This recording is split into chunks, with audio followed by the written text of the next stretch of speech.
Billions were dead. The silence of Earth was heavy, as if the planet itself had stopped breathing. Cities that once shined with neon lights were only skeletons of glass and steel. The skies were filled with black smoke and the smell of burning metal.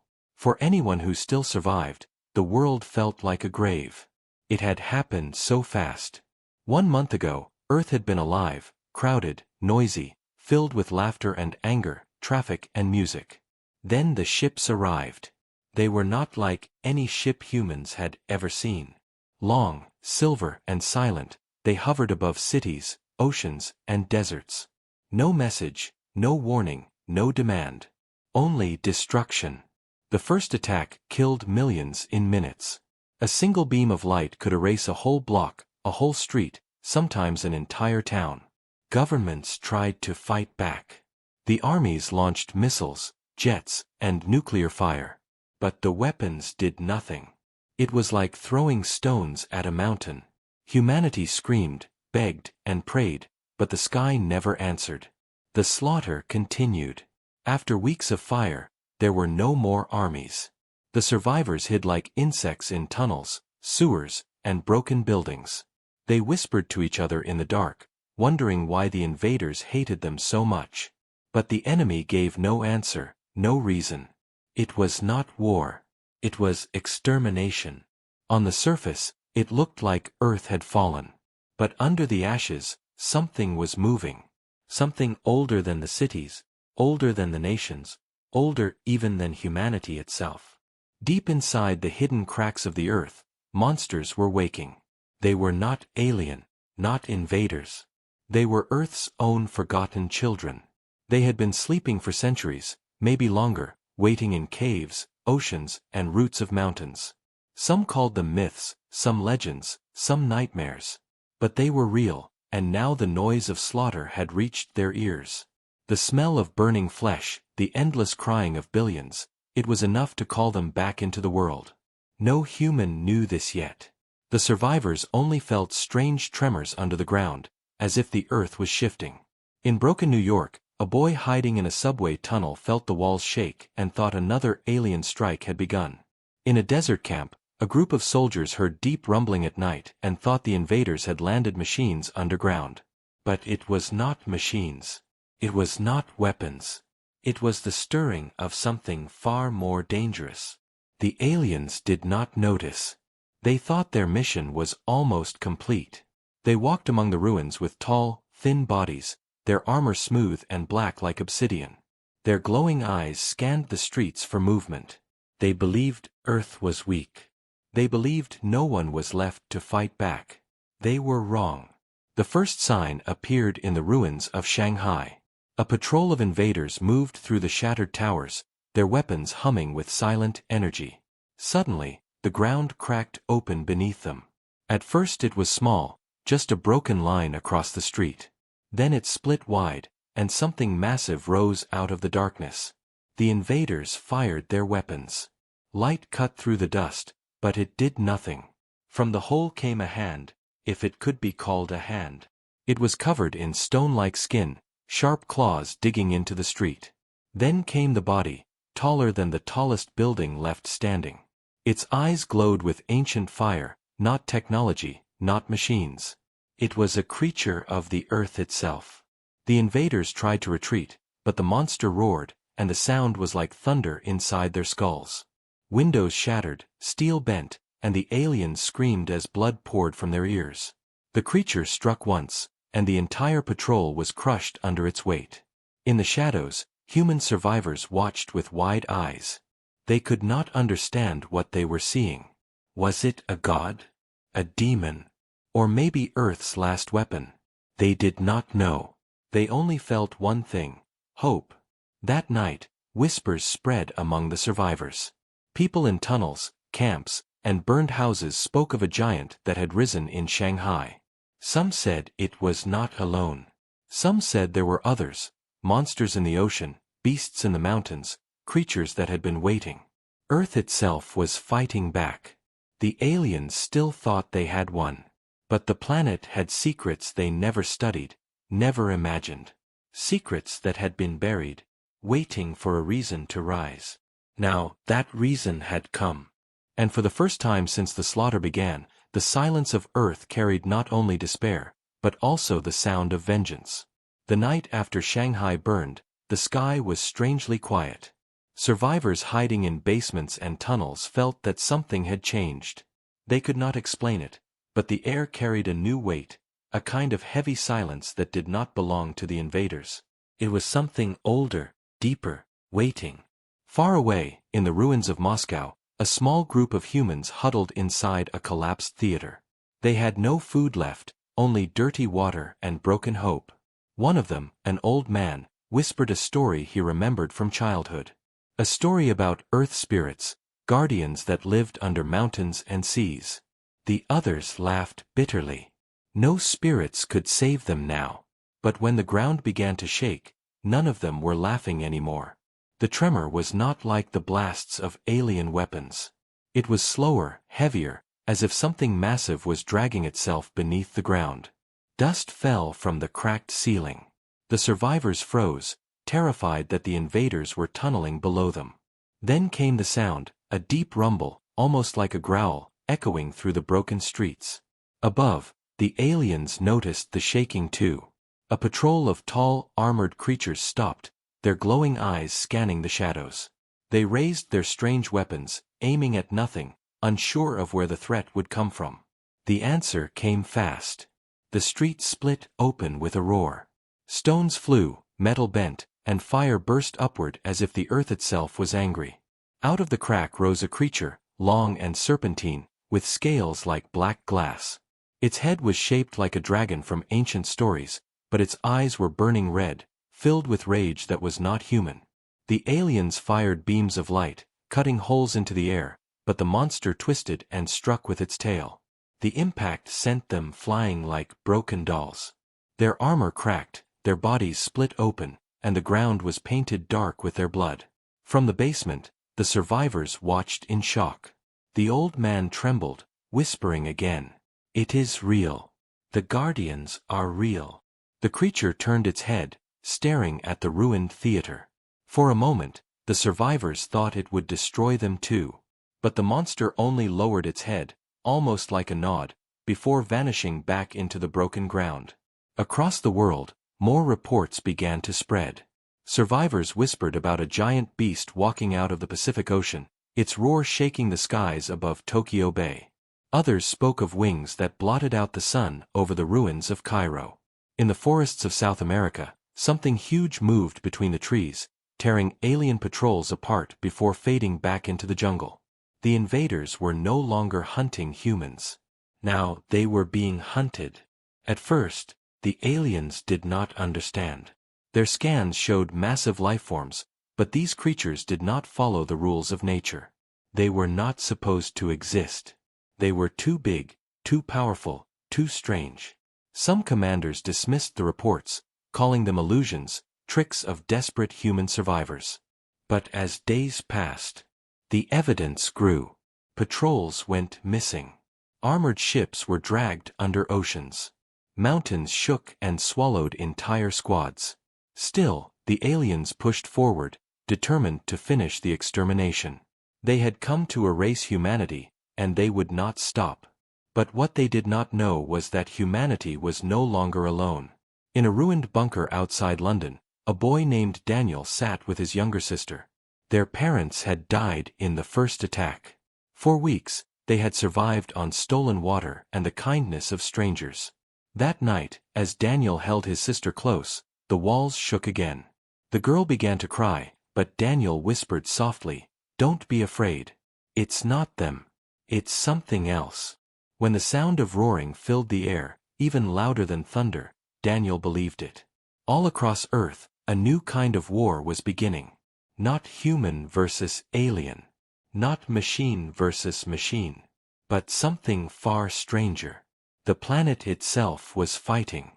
And the survivors, broken and weak, began to feel a fire inside their hearts. They were no longer only victims. They were witnesses to something powerful, something that gave them a reason to keep breathing. For the first time since billions had died, they had a chance to imagine victory. The monsters of Earth were rising, and they were angry.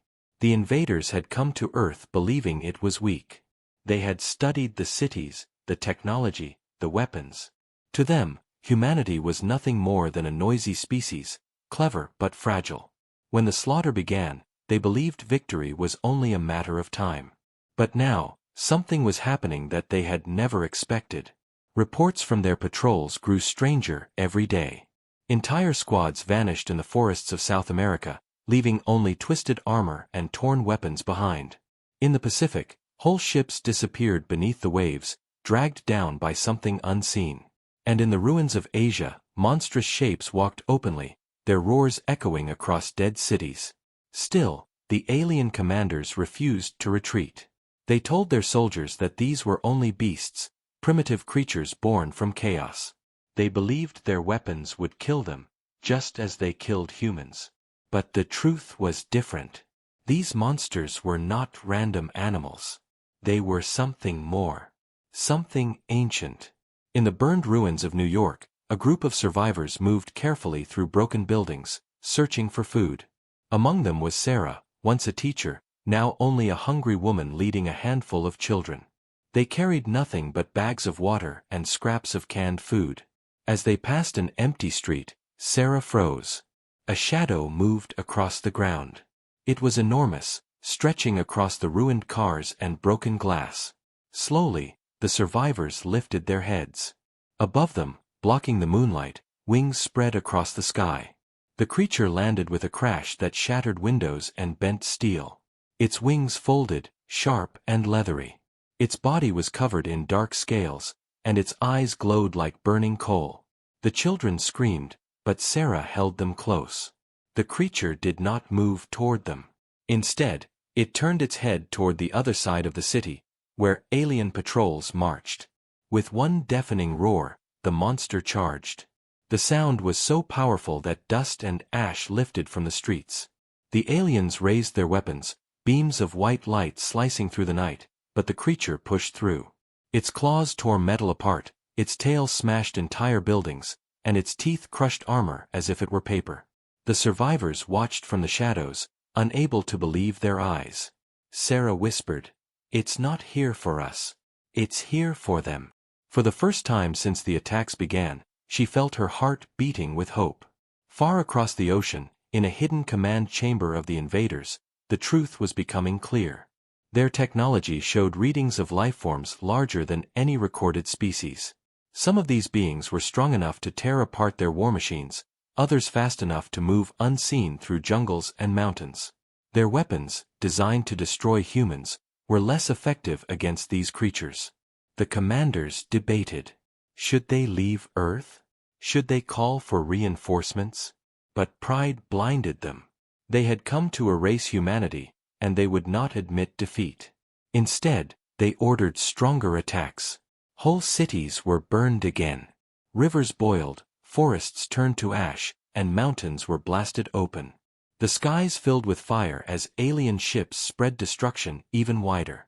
But destruction only woke more monsters. From the cracks of volcanoes came beasts of molten stone. From the depths of the ocean came shapes with eyes like suns. From deserts, jungles, and frozen wastelands, creatures long hidden returned to the surface. They were not allies of humans, nor friends. They were something beyond good or evil. They were the guardians of Earth, and the slaughter of billions had finally called them out of their sleep.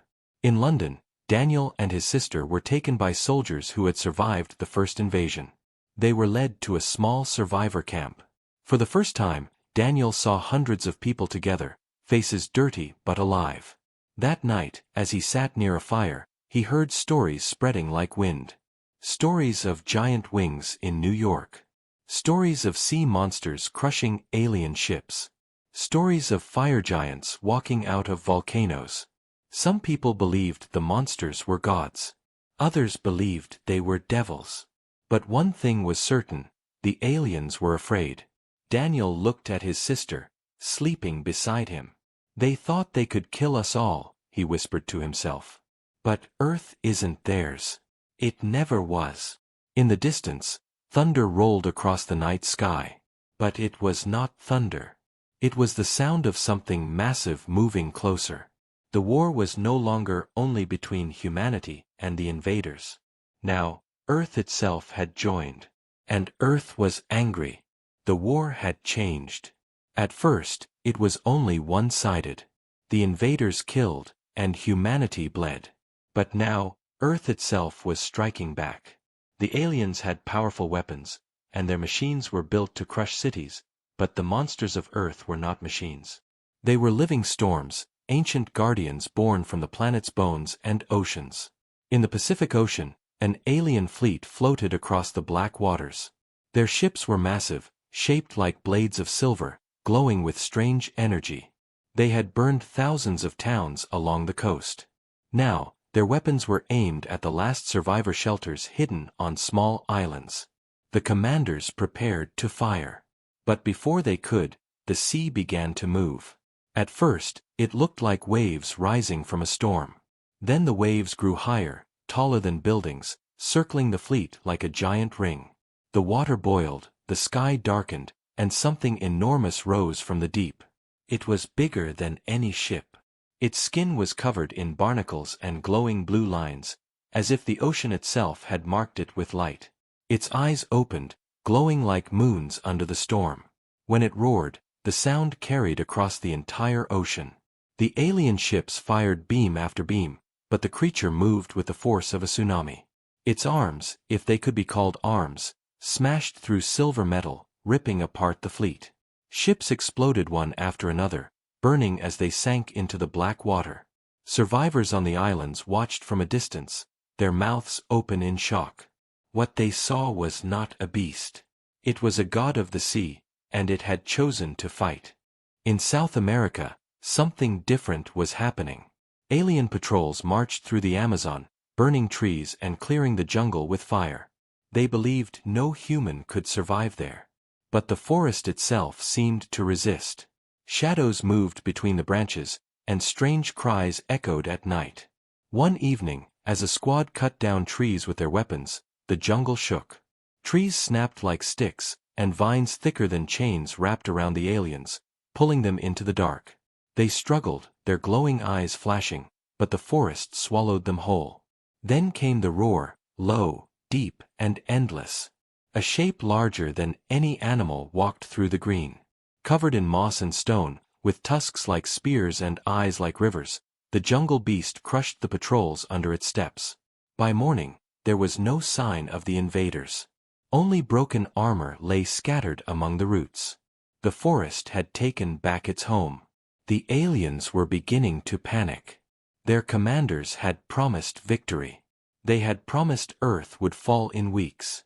But now, the planet was alive with monsters that their technology could not understand. Each day, more patrols disappeared. Each week, another fleet was lost. In the ruins of Cairo, a battle broke the sky itself. A swarm of alien flyers circled above the pyramids, raining fire onto the desert. They thought it was safe to fly, safe to dominate the skies. But then, out of the horizon, wings unfolded. The creature was massive, its wings wide enough to cover half the city. Its body glimmered with golden scales that reflected the fire raining from the flyers. When it screamed, the air itself split. The alien flyers turned their weapons on it, beams of energy cutting through the sky. But the monster moved like lightning. With a single strike, its wings tore through the swarm. Whole groups of flyers were smashed into dust, falling into the sand below. Survivors hiding in the ruins watched in awe.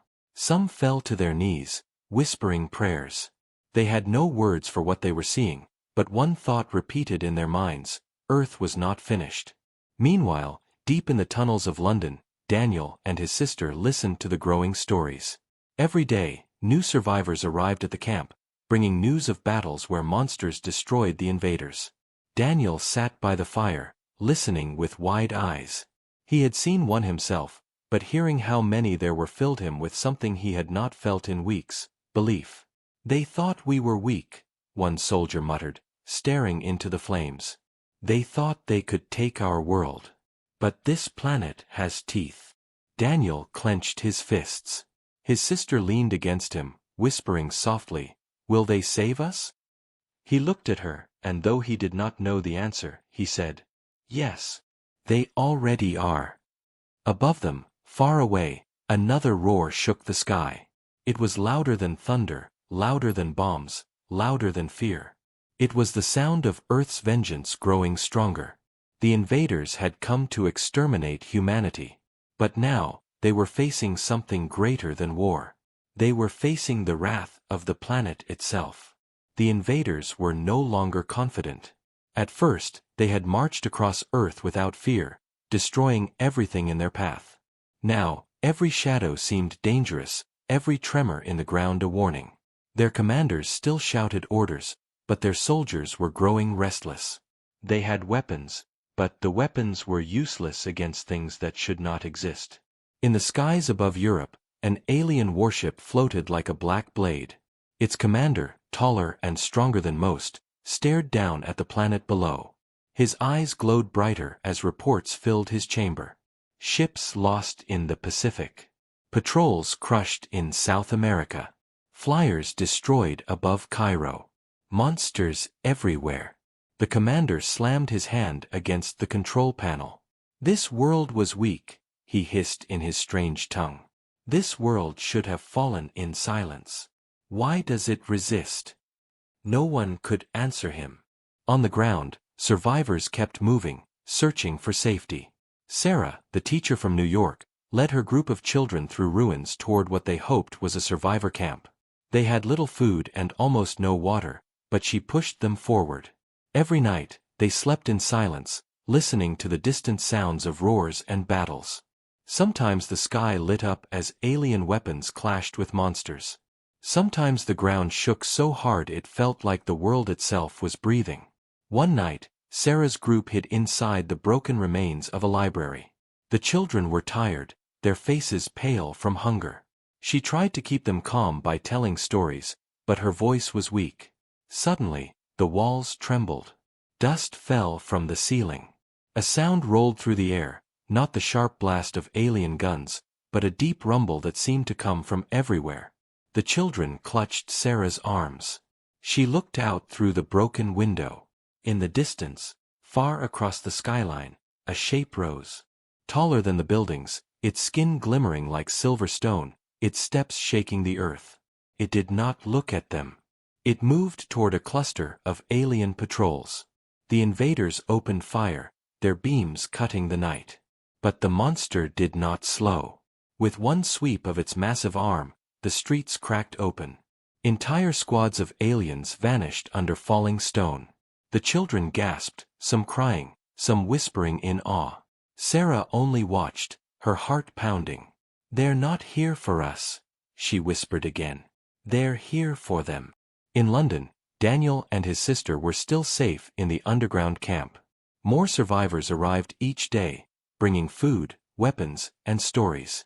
Some carried drawings of the creatures they had seen: dragons, serpents, giants, beasts of fire and water. The camp leaders pinned these drawings on the walls. To the survivors, they were not just monsters. They were signs of hope. One evening, a group of soldiers returned with shocking news. They had seen alien commanders retreating. Not all, but some. It seemed the invaders were moving their strongest forces to one location, gathering into a single fortress. No one knew why. Daniel listened as the soldiers argued around the fire. "They're afraid," one man said. "They're pulling back because they don't want to lose more troops." Another shook his head. "No. They're planning something. Something bigger." The camp grew quiet. Everyone knew the aliens would not surrender so easily. If they were gathering, it meant they were preparing for a final strike. That night, Daniel dreamed of the monsters. He saw their glowing eyes in the darkness, heard their roars echo through the earth. When he woke, his sister was clutching his arm. "The ground is shaking," she whispered. It was true. Even underground, the walls vibrated. Somewhere above, another battle had begun. In the deserts of North Africa, the largest yet was unfolding.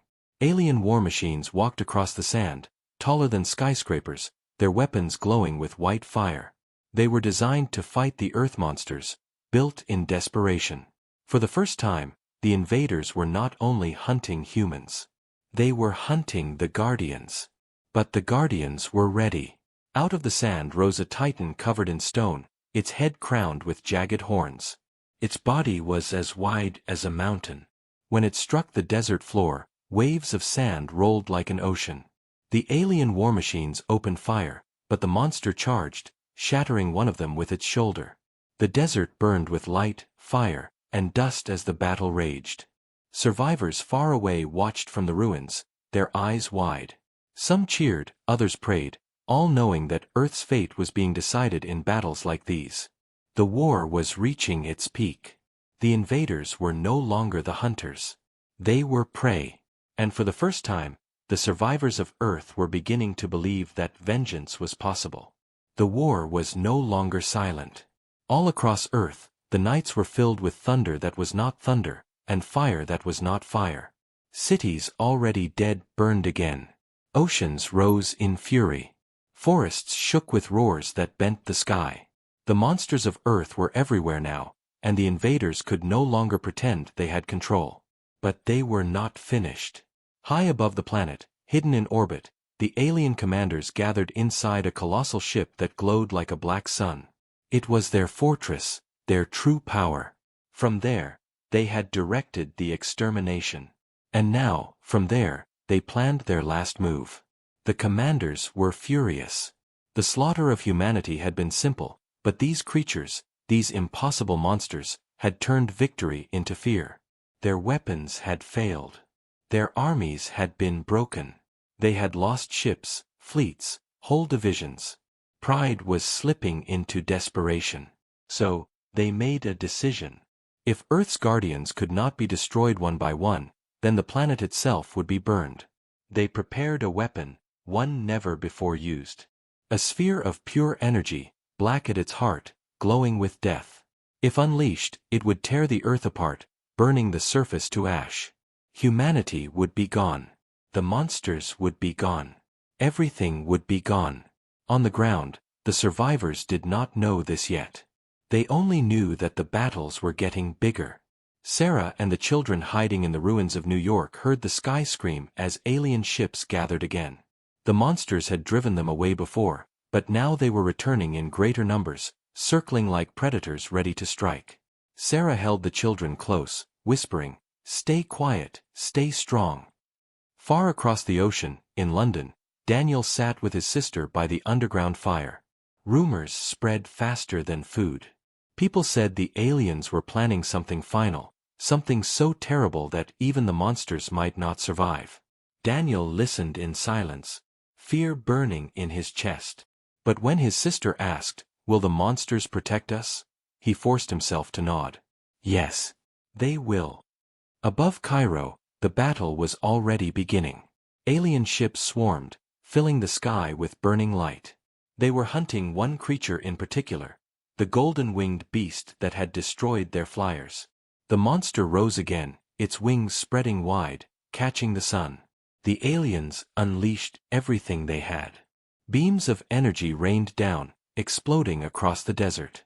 Sand turned to glass. Stone pyramids cracked. But the creature fought back. It soared through the sky, faster than their eyes could follow, striking ships one after another. Fire and metal fell into the desert. The battle shook the heavens, a storm of destruction. And then something strange happened. From the mountains, another roar answered. From the sea, a second call rose. From the forests, a third. Across the world, the guardians were answering each other. They were not alone. They were not separate. They were rising together. For the first time, survivors noticed it too. Sarah felt it in her bones as she watched the skyline. Daniel felt it under his feet in the tunnels. The monsters were not just fighting, they were uniting. The aliens noticed it as well, and it filled them with dread. The commanders in orbit saw the readings, the patterns of energy, the growing signals across the planet. If these creatures worked together, the invaders would not only lose, they would be erased. So, they prepared to activate the final weapon. In the orbiting fortress, Energy began to gather. Black light swirled, humming louder and louder, a sound that could be felt even on the ground. Survivors everywhere looked to the skies and saw it, a dark star forming above Earth. Panic spread. Some prayed. Some cried. Others held each other in silence. If the weapon was released, there would be no escape.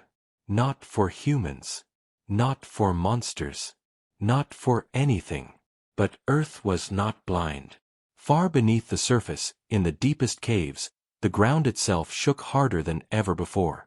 Oceans pulled back, exposing dry seabeds. Mountains cracked open, releasing smoke and fire. Something larger than all the others was waking, something that had not stirred in thousands of years. The survivors did not yet see it. The aliens did not yet know it. But the planet's oldest guardian was rising. And when it came, the war would change forever. The sky was no longer dark. It burned with a false star, a black sphere glowing above the Earth. The alien fortress hung there, pulsing with power, ready to end everything.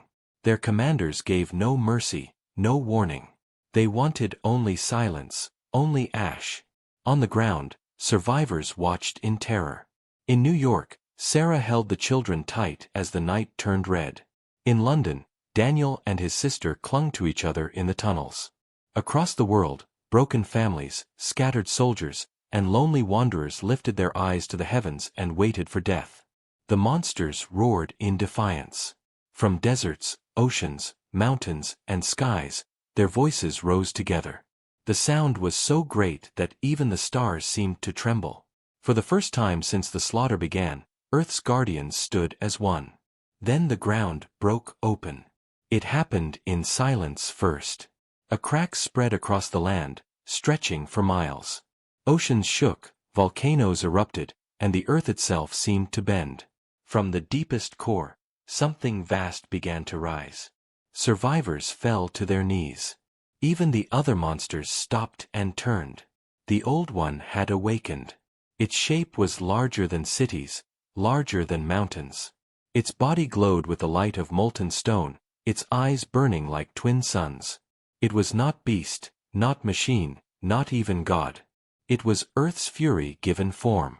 It had slept while humanity grew, while civilizations rose and fell. But now, the slaughter of billions had called it back. The alien fortress above shuddered as the old one raised its head. The commanders panicked. They unleashed the weapon, the black star falling toward the planet with a scream of energy. The end had come. But the old one lifted its arms, and the Earth itself answered. Oceans surged upward. Winds howled. Fire burst from mountains. The other monsters roared as if lending their strength. Together, they struck. The black star shattered. The sky ripped apart in blinding light, but the blast did not consume the world. Instead, it turned against its makers. The alien fortress cracked, its silver walls bending, its dark heart collapsing. Ships tried to flee, but waves of energy pulled them back. One by one, they were torn apart, swallowed by the storm. On the ground, survivors shielded their eyes. The night became brighter than day. The heavens shook. Then, at last, the silence returned. The fortress was gone. The monsters stood across the earth, watching the skies with glowing eyes. Their roars echoed, not of rage now, but of victory. Slowly, one by one, they began to vanish, into oceans, into mountains, into forests. They returned to the places they had come from, as if their duty was finished. Sarah wept as the children hugged her. Daniel held his sister, whispering, "We're alive. We're still here." Across the ruins, survivors came out of hiding, staring at the sky with disbelief. The aliens were gone. Humanity was not finished. But the survivors knew the truth. They had not won this war alone. The earth itself had risen to protect them, and the monsters had carried its vengeance. Humanity was still fragile, still broken, but now it had a chance to begin again. In the silence after the battle, Daniel looked at the horizon. Smoke rose from shattered cities, but above it, the stars were clear again. For the first time in many nights, they shone without fear. He whispered to himself. They thought we were weak. But we were never alone. Far beneath the surface, the Old One returned to its sleep. The other guardians followed, hidden once more.